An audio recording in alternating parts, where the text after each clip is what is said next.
Morning all. আজকে আমি সঙ্গমে এসেছি সকালবেলা আমাদের ইলেকট্রিক কানেকশানটা চেক করতে, যে আদৌ ওটা কতটা হয়েছে কি না। তো যাই হোক, এখনও দেখলাম আসেনি। তো আমি ওসিএস অফিসে যাব, তা ওদের সাথে কথা বলতে। তার আগে একটু দেখে নিই যে সকালবেলা, এত সকালে তো কোনোদিন তো আমাদের আসা হয় না, তো কী পরিস্থিতি, কেমন আলো ভালো পড়ছে ইত্যাদি। তো সেটাই আপনাদের সাথে শেয়ার করতে চাইছি যে ঠিক কেমন লাগছে আমাদের ফ্ল্যাটটা এত সকালবেলা। ঠিক আছে, তো দেখতে থাকুন। এখন সঙ্গমের পোডিয়াম সকালবেলা, এখন সকাল 8টা, 8:15 বাজে, 8:15। তো ঠিক কেমন লাগছে এটা, অ্যাজ ইউজুয়াল পুরো সূর্যের আলো আমাদের এই ঘরটার ওপর পড়েছে, দেখুন একদম। আর পুরো বাগানের মাটি আস্তে আস্তে শক্ত হচ্ছে, আর কিছুদিনের মধ্যে আশা করি বাগানে যাওয়া যাবে। তো মাটি নরম ছিল, ঘাসগুলো হয়নি বলে আমরা যাচ্ছিলাম না, বাট এবার মনে হচ্ছে কিছুদিনের মধ্যেই বাগানে যাওয়া সম্ভব হবে। তো সঙ্গমে এখন পোডিয়ামে তো কাউকে দেখতে পাচ্ছি না, কিন্তু খুব সুন্দর লাগছে, মৃদুমন্দ হাওয়া দিচ্ছে। ঠিক আছে, আর এইটা তো অ্যাজ ইউজুয়াল, এটা দেখানোর মতো তেমন কিছু নেই। তো আপনারা ব্লগটা দেখতে পাবেন।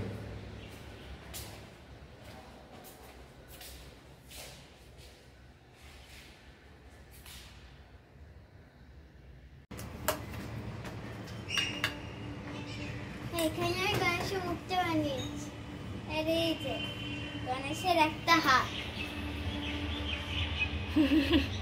আর এই যে গণেশের মুখ। ঠিক আছে, বানিয়ে বারান্দাটা কিন্তু পরিষ্কার করে রাখবে। হ্যাঁ, আজকে সকালের ব্রেকফাস্ট হচ্ছে দুধ রুটি, আর সুমিত খেয়ে এখন অফিসে চলে যাচ্ছে। আর আমি এখানে চলে এসেছি রান্না করতে। আছে একটু পেঁয়াজ রসুন দিয়ে একটু মাখা মাখা মতোই করবো, বেশি ঝোল করবো না। আর বেগুনের ঝাল হবে। আসছি।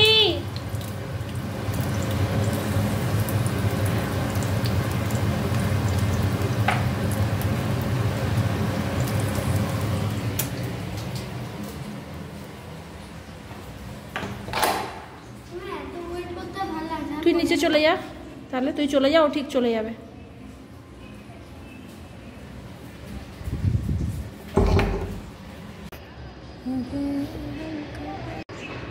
সমৃদ্ধ এখন চলে গেছে পোডিয়ামে, আর এখন তো পরীক্ষা শেষ হয়েছে। সকাল হতে হতে হতে একটু একটু গান করছে, কি একটু গল্পের বই পড়ছে, তারপরেই চলে যাচ্ছে পোডিয়ামে।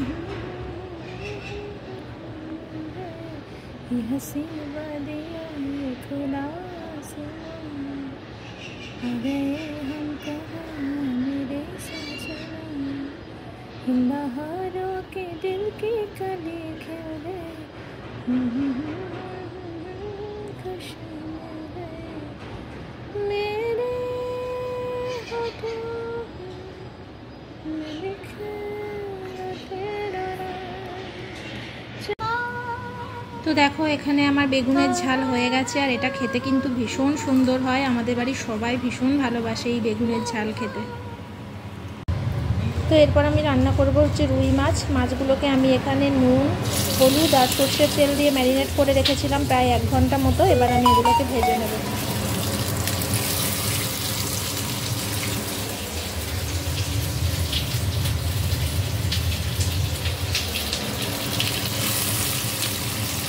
গুড আফটারনুন ফ্রেন্ডস, এখন অলমোস্ট 2টোর ওপর বাজে, আর অনেকক্ষণ পর তোমাদের সামনে এলাম। তো আজকে সকালবেলায় সুমিত ব্লগটা শুরু করেছে। তো সুমিত ও বাড়িতে গেছিলো, তো ও বাড়িতে গিয়ে একটা প্রবলেম দেখেছে আমাদের ফ্ল্যাটের ওখানে আর কি। তো সেটা হচ্ছে তোমার কোনো এক জায়গা থেকে মনে হচ্ছে জল মেন বাথরুমে মনে হয়, কারণ আমি দেখিনি, আমাকে ও ছবিটা দিয়েছে। তো মেন বাথরুমের এক জায়গা থেকে উপর থেকে জল লিক হচ্ছে মনে হচ্ছে। তো তার জন্য কি হয়েছে, দেয়াল থেকে যে জলের ইয়েটা পড়ছে সেটা বোঝা যাচ্ছে। আমি তোমাদের এই ভিডিওতেই ফটোটা শেয়ার করব। আর তার সাথে ওপরে যে ফলস রিংয়ের মতো একটা সাদা রঙের ইয়ে দেওয়া থাকে, সেখানেও একটু প্রবলেম হয়েছে। তো ওসিএসকে জানাতে হবে, তো এটা ইমিডিয়েট ঠিক করাতে হবে আর কি। কারণ এখন তো মোটামুটি সব ফ্ল্যাটেই লোকজন কাজ করাচ্ছে বা আসছে যাচ্ছে, তো তো কোথাও হয়তো বা জল লিক হয়েছে, যার জন্য এটা হচ্ছে। তো প্রথম হয়তো ধরা পড়েনি, এখন আস্তে আস্তে ধরা পড়ছে। এরকম তো আস্তে আস্তে ধরা পড়ে অনেক সময়, অনেক লেটে যখন মানুষজন থাকতে শুরু করে, কল টল সব খোলা হয়, তখন বোঝা যায় লিক কোথায় হচ্ছে না হচ্ছে। তো দেখা যাক, ওসিএসকে জানিয়ে ওটা ইমিডিয়েট ঠিক করাতে হবে। তো এই জন্য আর কি সকালবেলাও গেছিলো, অন্য কারণে গেছিলো। আজকে আমাদের ইলেকট্রিক দিয়েছে কিনা কানেকশানটা, তো গিয়ে ওরকম দেখছে, তারপরে ছবিও নিয়ে এসেছে। তো তোমরাও এসে এরকম চেক করতে পারো, তাহলে প্রথম থেকেই ওসিএসকে দিয়ে তোমরা ঠিক করিয়ে নেবে। এরকম অনেক সময় হয় আর কি, তো আমরাও ঠিক করিয়ে নেব। তো আজকে জানিয়েছে কিনা জানি না, আজকে বললো একবার ওসিএসের অফিসে যাবে, তো যদি জানিয়ে দেয় তো ঠিক করিয়ে নিতে হবে ইমিডিয়েটলি। আজকে ভীষণ রোদ উঠেছে, কালকেও উঠেছিল, আজকেও উঠেছে, ভীষণ রোদ আজকে। তো চলো, আমি এখন খাওয়া দাওয়া কমপ্লিট করে এসে একটু রেস্ট নেব। সকাল থেকে একটু সময় পাইনি, রান্না থাকলে অটোমেটিক কোনো সময় থাকে না অন্যান্য দিনের মতো। যা রোদ, পর্দা না দিয়ে দিলে হবে না।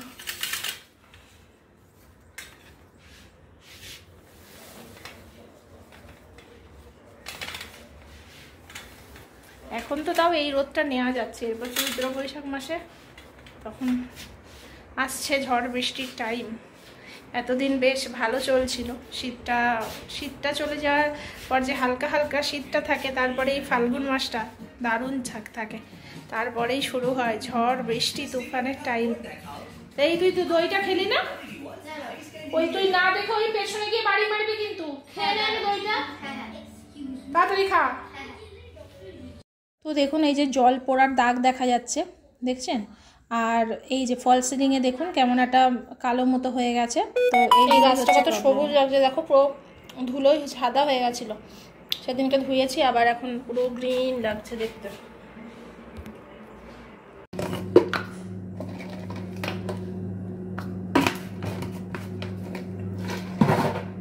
এটা তাড়াতাড়ি নে।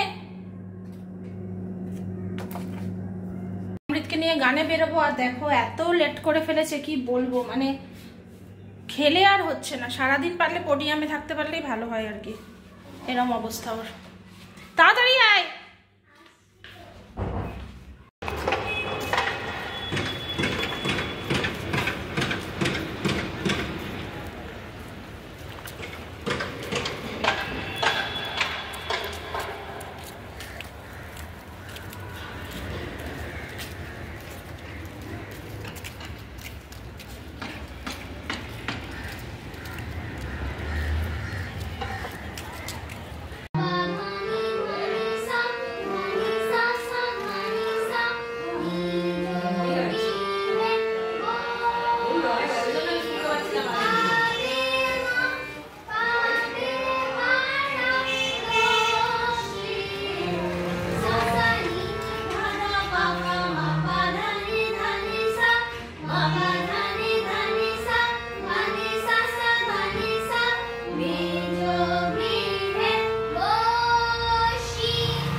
এসে ওই গেটে ঢুকিনি, মানে ওই প্রয়াগরাজ সঙ্গমের মিডিলের রাস্তাটা দিয়ে ঢুকিনি, কারণ ওই যে ম্যাডাম উনি বললেন যে আমি মন্দির মানে জগন্নাথ মন্দিরের ওখান দিয়ে যাব।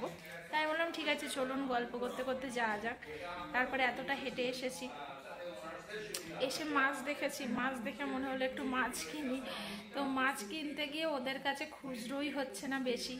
তো আমি বললাম তো অত মাছ নিয়ে আমার লাভ নেই, পরশুদিন শুক্রবার, তাহলে অল্প কিছু মাছ নিতে হবে। তো অল্পই মাছ নিয়েছি, নিয়ে এসে এখন কাটাকাটি করে ধুয়ে ফ্রিজে রেখে দিলাম, কালকে রান্না করব। জ্যান্ত জ্যান্ত গঙ্গার মাছ, বেশ ভালো। ঠিক আছে, তো চলো। এই যে সম্বিত এখানে বসে চিপস খাচ্ছে আর টিভি দেখছে। তো চলো এখানেই ভিডিওটা শেষ করছি আজকে। এখন না শেষ করলে আর এডিটিং করে কখন দেবো আমি নিজেও জানি না। ঠিক আছে, আজকে সম্বিতের গানের খুব প্রশংসা করেছে আর ম্যাডাম, বলছে ও খুব ভালো গান করছে, ক্লাসিকটাও খুব ভালো করেছে। তো ঠিক আছে, চলো টাটা আজকের মতো।